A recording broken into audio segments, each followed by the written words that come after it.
Vince the Iron Guru Gironda was perhaps at his pinnacle of fame in the golden years of bodybuilding, the 1960s.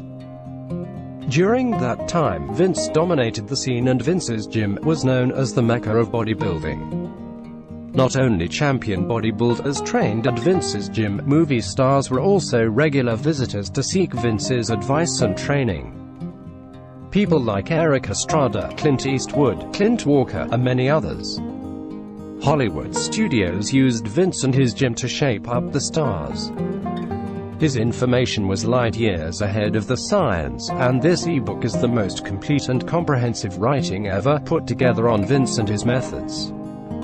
This new book provides us with the opportunity to gain insight into Vince, the man, the legend, and his proven ideas about physique building. Vince's innovative and pioneering ways generated a firestorm of controversy and made him one of the most polarizing figures in bodybuilding. Physique training was his passion, and he knew that his revolutionary training ideas built better bodies. This is one of the old-school bodybuilding secrets to get a lean, muscular body. Get in more information and access by clicking the link in the description below. Keep fit. Cheers.